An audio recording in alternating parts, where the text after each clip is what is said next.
Good day everyone. Today po may tutorial tayo ngayon.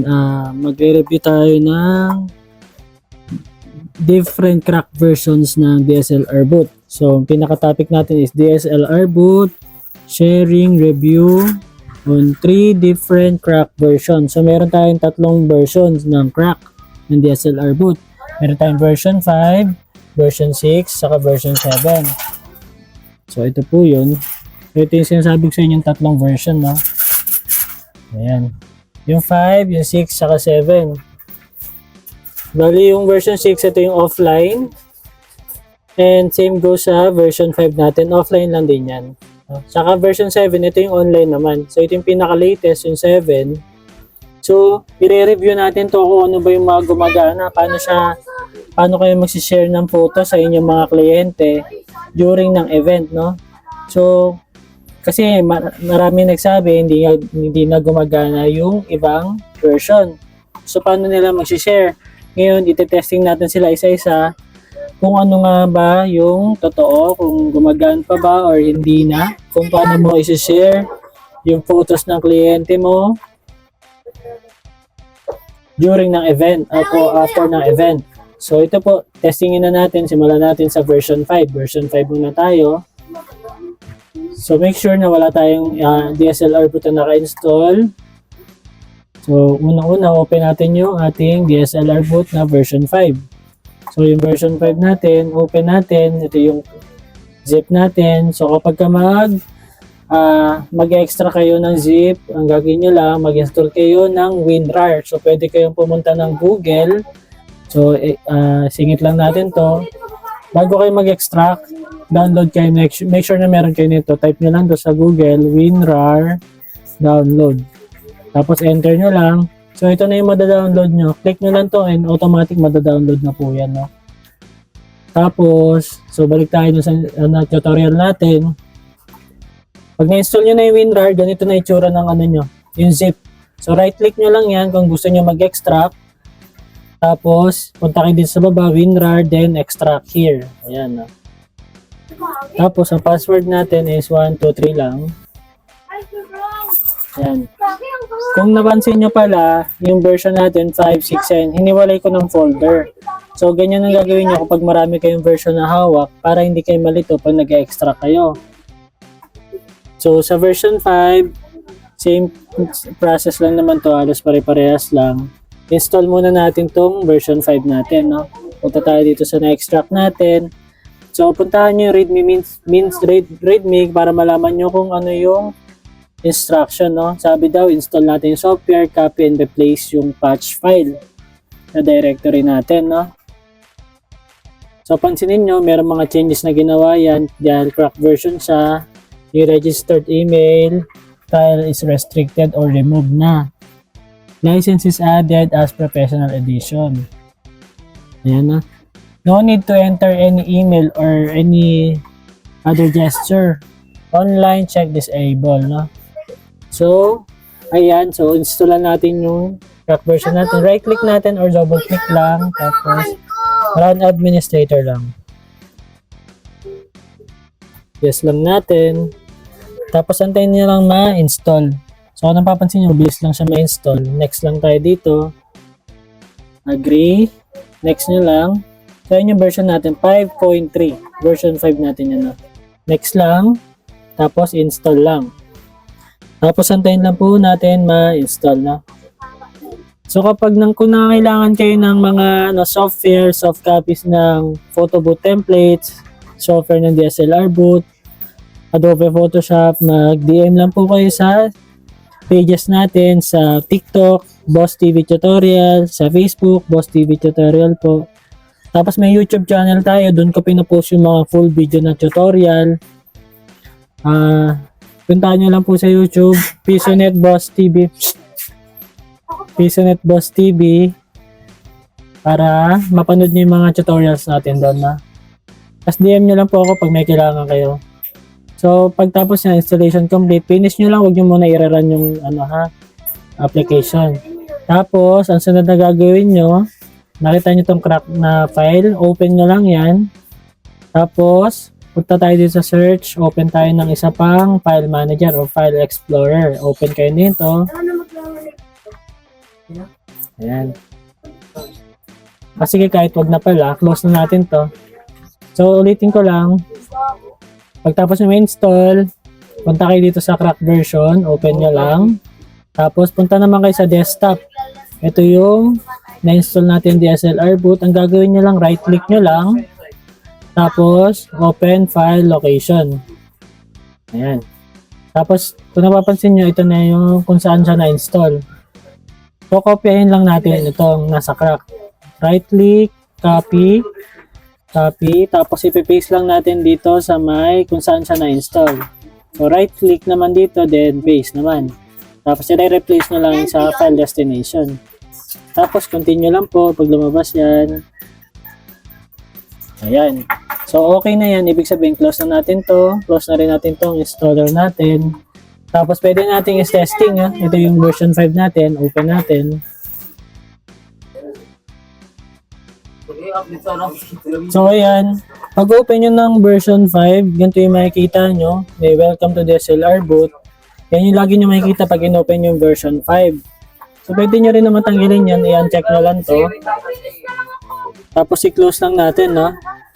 Close. Para matry na natin. So, nag-try na ako nito kanina. In-uninstall ko lang. So, may event tayo. Yan, event now yung ginamit natin.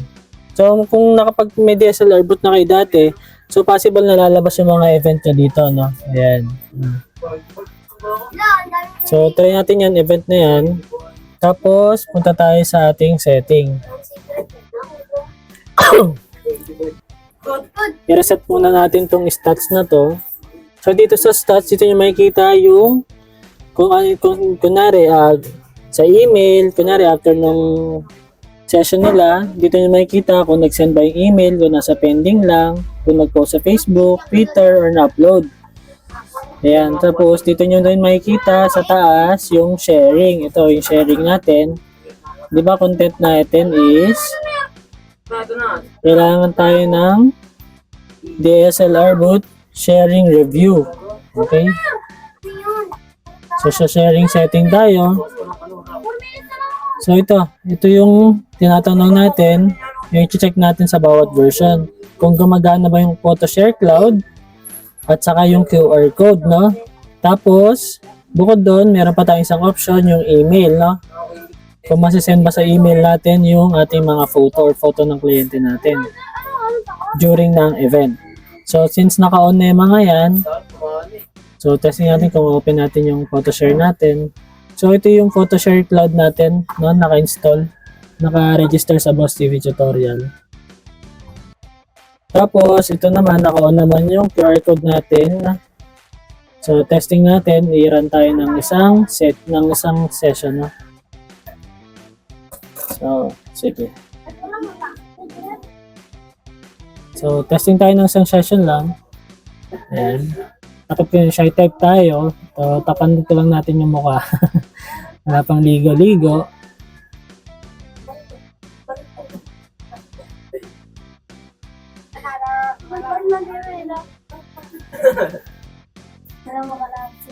Wala ka, nakatik ko lang.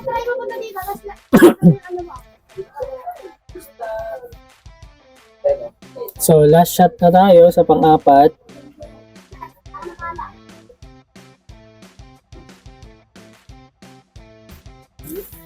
So, testing natin kung masasave ba siya sa PhotoShare Cloud or masashare natin siya sa QR code or maisasend natin siya via email, no? So, meron tayong tatlong process. So, unang-una, tignan natin kung masasend siya sa email, no? Sa email, send natin. Lalagay natin yung email natin, bosstvtutorial@gmail.com. So, dapat marireceive natin yung photos natin sa email natin. So, send email lang tayo. Tapos, wait natin tumatapos yung ating, kung lalabas dito yung QR code. Dapat lalabas yung QR code dito kung gumagana siya. Tantayin natin. kung gagana siya, kung may lalabas na QR code sharing, no?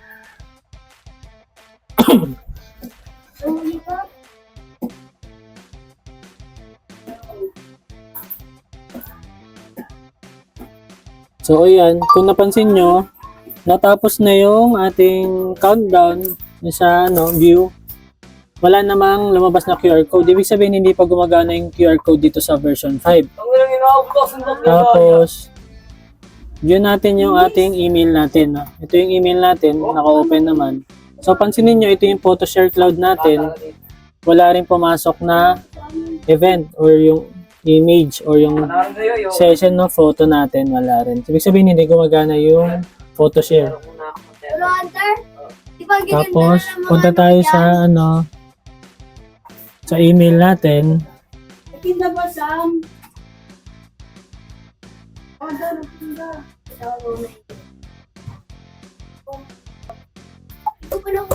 So, ayan. As per checking sa email natin, so wala pang pumapasok na image or yung photos natin. So, check natin yung DSLR boot. At saka dapat nakakonect kayo sa internet, no? Check natin yung setting natin. So, kung napapansin nyo, nasa pending lang siya, no? Sa version 5. Ibig sabihin, hindi rin gumagana yung email sending or email sharing ng photo sa version 5 kasi pending lang siya although open yung ating internet, no? So, version 5, hindi po gumagana ang photo share, hindi gumagana ang QR code, pati yung email sharing hindi rin po, no? So, ayan lang po ang review natin sa version 5 natin. So, so sa next version na po tayo. So, ang gagawin natin, uninstall na po natin itong version 5 natin, no? So, exit na tayo dito sa version 5. Close natin yung ating DSLR boot. Tapos, paano ba mag-uninstall ng DSLR boot? Punta lang kayo dito sa search bar sa desktop. Type nyo lang po yung add remove. So, kung naka Windows 11 po ako sa mga nagtatanong, same lang din to sa Windows 10, 11. So, punta lang kayo doon. Type nyo lang add remove, then lalabas ito. Click nyo lang po ito.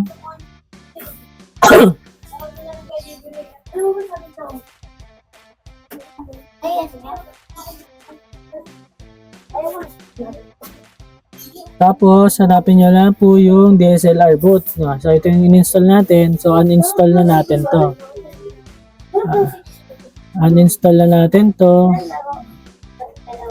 Then, pindutin nyo lang tong 3 buttons, 3 dot, and then, pindutin nyo po yung uninstall.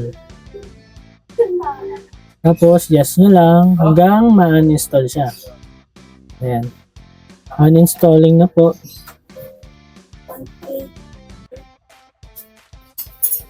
Ayan. Pag lumabas na po yung pop-up na ganyan, has been removed from your computer, okay na po yan.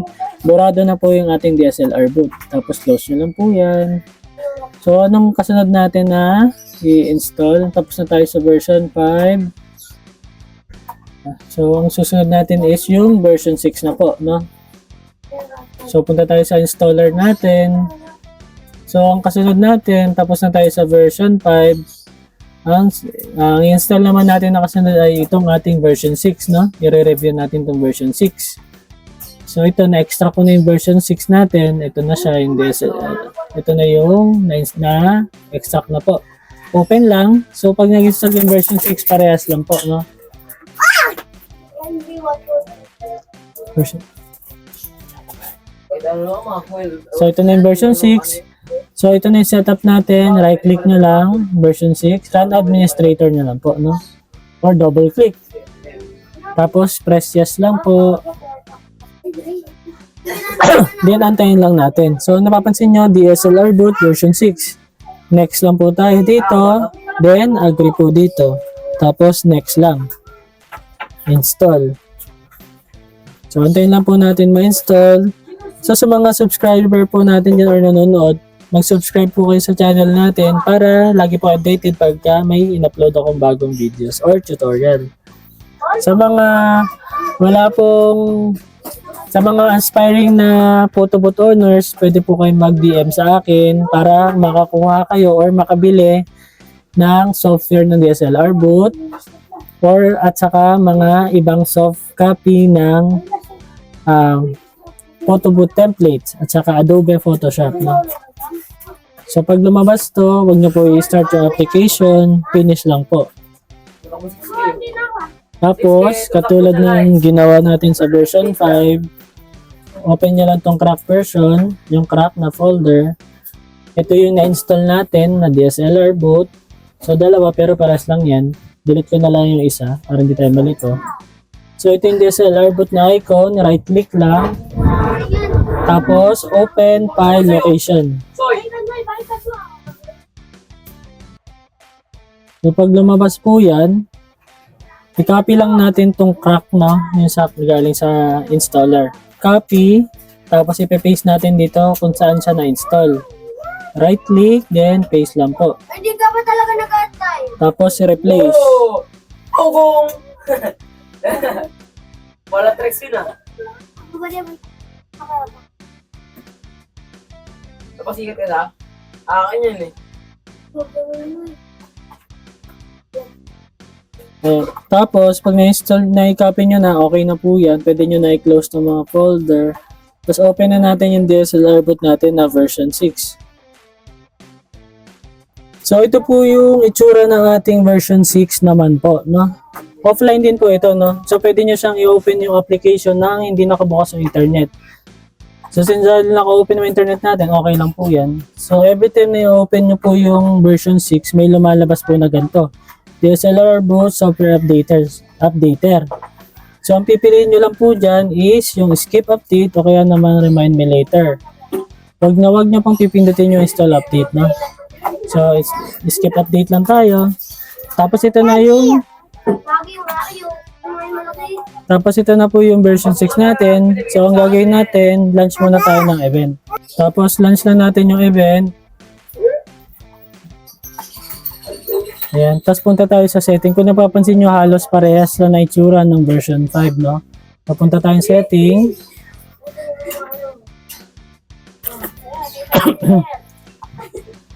Tapos, reset lang natin yung stats, no? Tapos, ayun, kung napapansin nyo, halos parehas ng version 5 lang. Punta tayo sa sharing. Naka-on na to. I-on lang natin tong ating photo share. Saka email, no? Nakabukas naman. Yung SMS, close natin to. Hindi natin kailangan to. Tapos, save lang natin. Tapos, open natin yung ating photo share cloud, no? Ayan. So, ang gagawin natin, ayan. So, ito na, testing natin yung version 5 natin. Ay, version 6 po. So, ito, testing na natin yung version 6 natin, kung gumagana ba yung ating QR code sharing, photo share, at yung email sharing natin. So, click lang tayo ng event na isa. Testing lang po natin yung version 6 natin. So, ayan, takpan ko lang yung mukha ko. For testing lang naman po ito, for tutorial po. So, ayan, nasa second photos na tayo.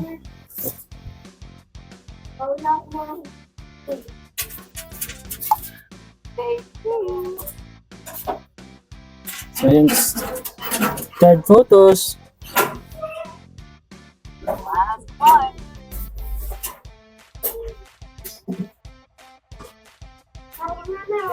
Okay.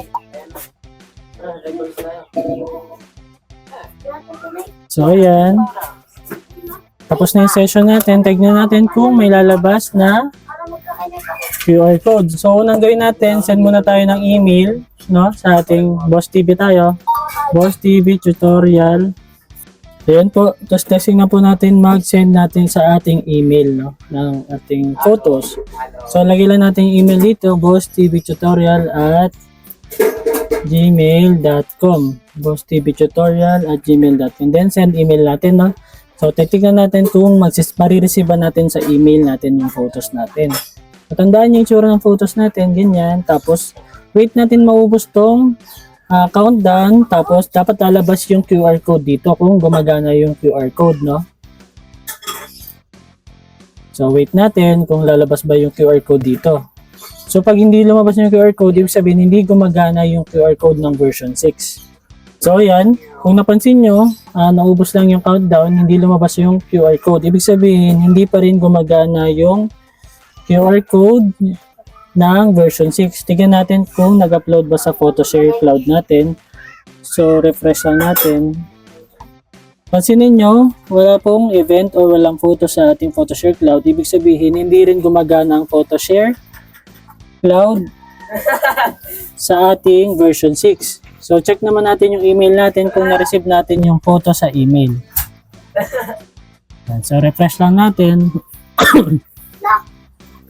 So, pansinin nyo, may email tayong na-receive, no? Sa ating email natin. Tignan natin kung ito ba yung session na pinicture natin. So, ayan, ibig sabihin, gumagana yung email sharing sa ating version 6, no? So, ibig sabihin, yung QR code at PhotoShare hindi gumagana sa version 6, pero yung email sharing ko ay gumagana po. Gumagana sa version 6 natin. Basta naka-open yung internet natin, no?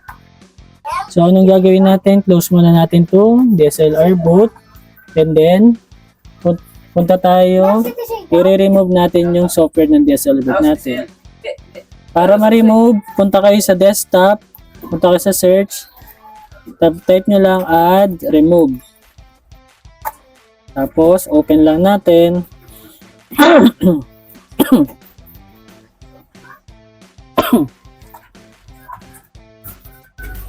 Tapos, pag nandito na kayo, hanapin nyo lang ulit yung DSLR boot.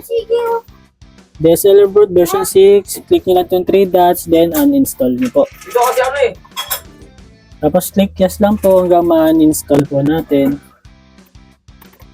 Pag nakalagay na yan, has been removed from the computer, okay na po yan. Na-remove na natin yung DSLR boot natin. Close lang to.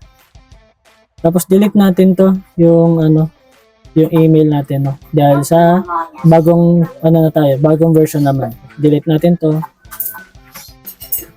Tapos proceed na tayo, close na natin to. So ngayon gagawin natin, tapos na tayo sa ating version 6. So sa version 5, ulitin ko lang, hindi gumagana yung QR code, yung PhotoShare, at hindi rin gumagana ang email sharing. Sa version 6, hindi rin po gumagana ang QR code, hindi rin po gumagana ang PhotoShare, pero gumagana po ang email sharing. So, version 7 na po tayo ngayon. So, nasa version 7 na po tayo. So, start na po tayo sa version 7. Nagtuturuan niya lang ako dalawa eh. So, anong gagawin natin? Punta tayo sa installer po natin. No? Punta lang ako sa folder ko ng installer. So, tapos na tayo sa version 5, version 6. Sa version 7 na po tayo. Ulitin ko lang sa version 7, extract natin. Right-click lang po. Tapos, hanapin mo lang yung iyong WinRAR. WinRAR, tapos extract here. No? Ganyan lang po mag-extract ng ating installer. No? Tapos, punta po kayo sa folder na to na na-extract. Yung pag-install ng version 7, same lang po sa process ng version 5 at version 6. So, double-click natin or right-click, tapos run administrator lang natin. Tapos yes nyo lang po. Tapos wait lang po natin ma-install. Tapos pag lumabas yan, pansin nyo DSLR boot version 7. So 7 na po tayo. So click nyo lang yung next. Tapos agree, then next po. Tapos install lang po. So, ang topic ko natin sa mga hindi pa nakahabol, so, ang topic natin is DSLR boot sharing review on 3 different crack versions. So, tinusubukan natin sa mga version 5, version 6, o version 7 kung gumagana ba yung QR code, PhotoShare, at email sharing. So, pag natapos ma-install, ang pipinish nyo lang po, huwag nyo po i-run yung application. Tapos, after po nyan, punta po kayo dito sa taas, yung may isa pang folder. Nandyan po sa loob, yung pinaka-crack, no? Tapos, punta po kayo sa desktop ulit, hanapin nyo yung icon ng DSLR boot. Ito po yung DSLR boot natin. Right-click nyo lang po yan. Tapos, open file location. Bigyan ko sa kanya ng dami eh. Tapos, punta kayo ulit sa installer natin na folder. Right-click nyo lang po itong dalawa, no? Copy nyo lang po ito. Right-click, then copy. Tapos, punta kayo doon kung saan na-install yung program. Right-click lang po kayo dito, then paste. Tapos, replace file location lang po. File in the destination. Tapos, click continue lang or yes. Tapos, continue lang uli. After nyo po makopy yung nandito sa crack na folder, okay na po yun. Pwede nyo na i-close to mga folder nyo. Tapos, i-open na po natin yung ating DSLR boot version 7.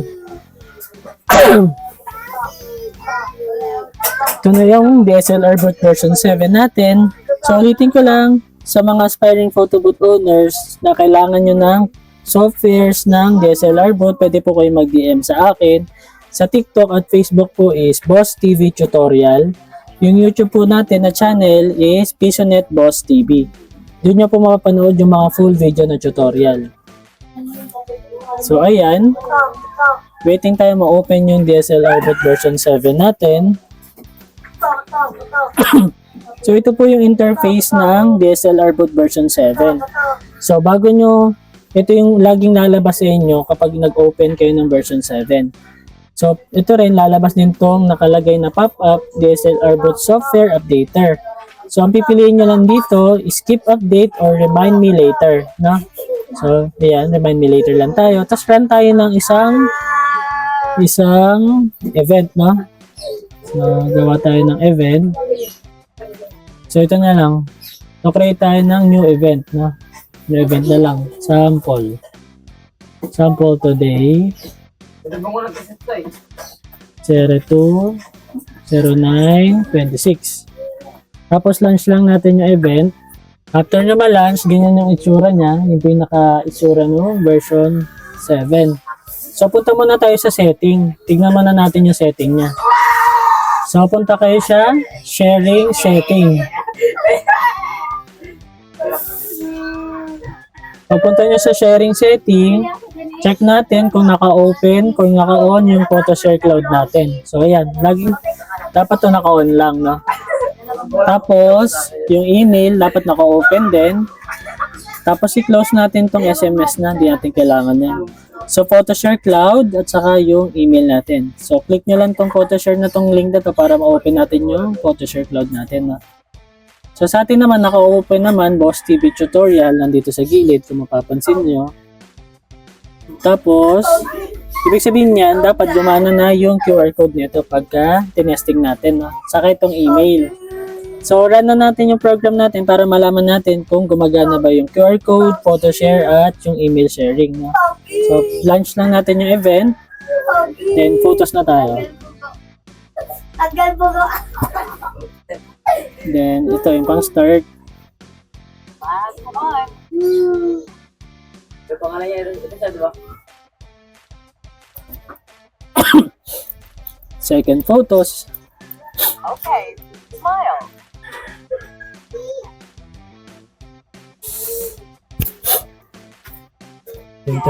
Yung third photos natin.